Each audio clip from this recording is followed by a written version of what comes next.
या अल्लाह मेरे मुर्शद नूं रिहा कर। अल्लाह पाक जी इन्हां फराडियां नूं, इन्हां 420 420 मक्कारां नूं साडे सिरों ला मालिक, इन्हां ने सानू बर्बादी करती पाकिस्तान दी। अल्लाह 200 यूनिट तू 1 यूनिट रब्बुल आलमीन उत्ते हो जावे ते 5000 दी ठोक देंदे ने। अल्लाह गरीब आदमी कित्थे जावे? ओ मर जाइए, ओ सानू मारो ए गोलियां, और गोलियां मारो सानू। असी मुर्शद की रिहाई तक जिंदा रहना चाहते हैं। जब तक मुर्शद की रिहाई नहीं है हमें हर कीमत में मुर्शद को रिहा करना है। और निकलो मेरे हमवतनों, खुदा दे वास्ते निकलो। आमीन आमीन सुम्मा आमीन। इमरान खान के बारे की कहना चाहोगे? और जी वो मुद्दई लाख बुरा चाहे तो क्या होता है, वही होता है जो मंजूर खुदा होता है।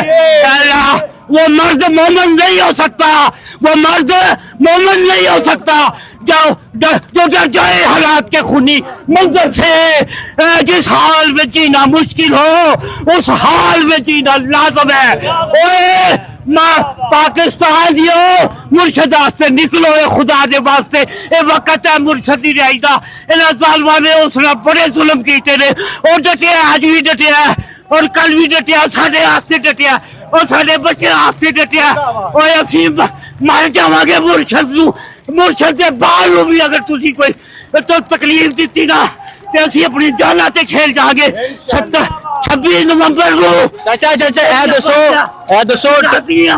ਇਹ ਦੱਸੋ ਤੁਹਾਡੇ ਨਾਲ इमरान खान ਦੀਆਂ एक मिनट एक लो जाओ इमरान खान ਦੀਆਂ ਬਹਿਨਾਂ ਅਲੀਮਾ ਖਾਨ, ਉਜ਼ਮਾ ਖਾਨ ਤੇ ਡਾਕਟਰ ਨੂਰੀਨ ਖਾਨਮ ਨਿਆਜ਼ੀ ਉਹ ਵੀ ਤੁਹਾਡੇ ਨਾਲ ਪੈਦਲ ਚਲਦੀਆਂ ਆ ਰਹੀਆਂ ਨੇ, ਤੇ ਉਹਨਾਂ ਦੇ ਬਾਰੇ ਕੀ ਕਹਿਣਾ ਚਾਹੋਗੇ? ਉਹ ਸਾਡੀਆਂ ਭੈਣਾਂ ਨੇ, ਓਏ ਭੈਣਾਂ ਨਿਕਲੀਆਂ ਨੇ, ਭੈਣਾਂ ਤੇ ਗੈਰਤ ਹੁੰਦੀਆਂ ਨੇ। ਪਾਕਿਸਤਾਨੀ ਹੋਏ ਸਾਡੀ ਗੈਰਤ है। और निकलो इन्हां भैणां वास्ते, मेरे मुर्शद दियां भैणां रोड ते पैदल पियां चलियां। असीं घरां च बैठे बेवकूफो, ये वक्त घरे च बैठण दा नहीं है, ये वक्त मुर्शद दी रिहाई वास्ते बाहर निकलो। पाकिस्तान बचाओ, खुदारा पाकिस्तान बचा लो। पाकिस्तान बचाओ, खुदारा पाकिस्तान बचाओ।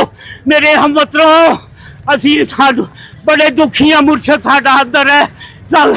सब खबल्ला असी बड़े दुखी हैं, साडा मुर्शद अंदर है। और बाबा जी ये इमरान खान की तस्वीर है। और मैं मुर्शद मेरा मुर्शद मेरा मुर्शद तेनू कैद डालने की सलाखों में बंद किया इन्होंने, इन हरामियों ने तुझे बंद किया। सच्चा आदमी है मेरे मालिक, मेरा रब्बुल तेनू सलाम पेश कर दिया। रब्बुल आलमीन तेनू सलाम पेश कर दिया। मारो है गोली, मैनू मारो है, 2 खानदानों के गुलामों, और 2 खानदानों के गुलामों मारो गोलियां। और ऐसी गोलियां खाना से आए हैं, और मारो गोलियां सानू। या अल्लाह देखें जी, ये जज्बा है लोगों का। आप देख सकते हैं इस तरह बुजुर्ग हैं, नौजवान हैं। इमरान खान की बहनें अलीमा खान, उज़मा खान, डॉक्टर नूरीन खानम नियाजी वो भी मौजूद हैं और पैदल आगे अडयाला जेल की जानब बढ़ रहे हैं। तो ये सूरत हाल आप देख सकते हैं जी। ये सूरत हाल इस टाइम अडयाला जेल के पास की है। नौजवान हैं, जहाँ बुजुर्ग हैं, खवातीन हैं जो मौजूद हैं, और अब तहरीक इंसाफ के जो कारकुनान हैं वो पैदल आगे अडयाला जेल की जानब मूव हो रहे हैं, आगे बढ़ रहे हैं। अस्सलाम वालेकुम, मैं होस्ट नैन, आप देख रहे हैं नया पाकिस्तान। मेरे साथ इस वक्त अडयाला जेल के बाहर राजा मतीन एडवोकेट मौजूद हैं। ये वो नौजवान है जब 26 नवंबर को पाकिस्तान तहरीक इंसाफ के 5,500 वर्कर्स को गिरफ्तार किया गया, तो हर पेशी पे जब उन्हें पेश किया जाता था ये वहाँ मौजूद होता था। उनकी कोर्ट हेयरिंग हो, उनका केस हो, मुकदमा हो, उसके लिए एफर्ट की कोशिश की। अभी कुछ दिन पहले इस नौजवान को एक कार ने हिट किया, और ये वाक़या किस तरह हुआ, कुछ नामालूम लोग आए और आके इसको हिट किया, इसको जान से मारने की बाकायदा तौर पे कोशिश की गई। मतीन से बात करते हैं। और क्योंकि अभी इन्होंने कपड़े पहने हैं, मैं हाथ से दिखा देता हूँ, ये हाथ पे हैं, इस तरह पूरी बॉडी पे निशानात हैं।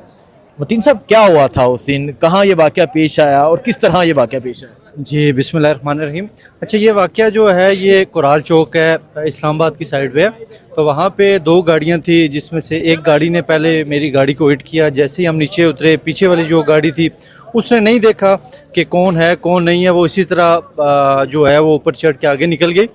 इसमें यह था कि मतलब 2 गाड़ियाँ थी, एक ने पहले आपको हिट किया और आप नीचे उतरते हैं उससे पूछने के लिए या बात करने के लिए, गुस्से में एक नेचुरली जो गुस्सा आता है, तो जब वो आप नीचे उतरते हैं तो पीछे से एक और गाड़ी आती है जो आपको हिट करती है। करती है और बिल्कुल जो है वो इसी तरह घसीटता हुआ बिल्कुल आगे जैसे बंदा चला जाता है।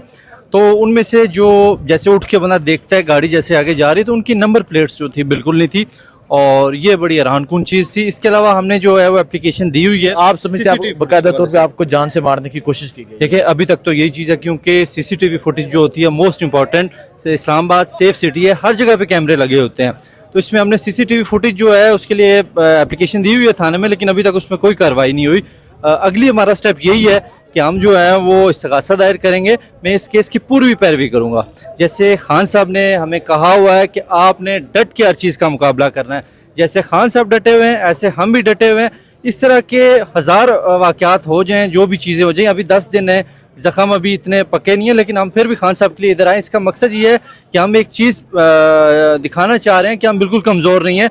जिसने भी जो चीज़ की, जो चीज़ नहीं की, या जो भी जिसकी चीज़ है, उसके लिए मेरा क्लियर कट जो है वो ये मैसेज है कि इस तरह के आप जितने मर्जी हमले करते रहें, जान चली जाएगी, लेकिन खान साहब का हम साथ बिल्कुल नहीं। अच्छा देखें जी, नौजवान पे बाकायदा तौर पे एक जानलेवा हमला हुआ और इनका कहना है कि नंबर प्लेट गाड़ी पे नहीं लगी थी और फिर वो गाड़ी वहाँ रुकी भी नहीं, चली गई और ये सीसीटीवी फुटेजेस मांगते रहे, मुतालबा करते रहे, लेकिन सीसीटीवी फुटेजेस ना मिली।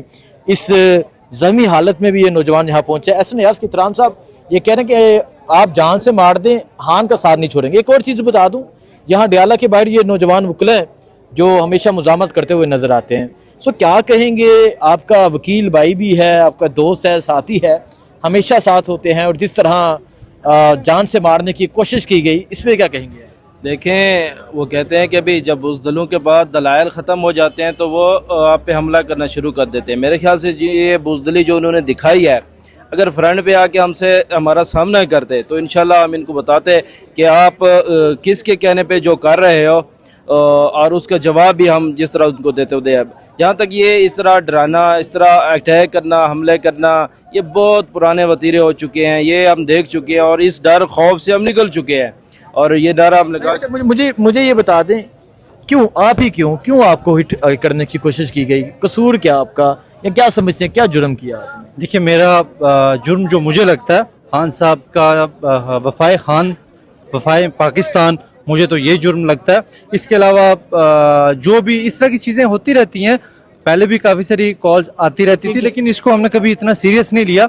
लेकिन इससे पहले कॉल्स आती रही हैं, थ्रेट आते रहे हैं। जी आते रहे हैं, मुख्तलिफ नंबर से आते थे, मुख्तलिफ चीज़ें होती थी, लेकिन ये चीज़ें बज़ाहिर तो यही चीज़ नज़र आती है।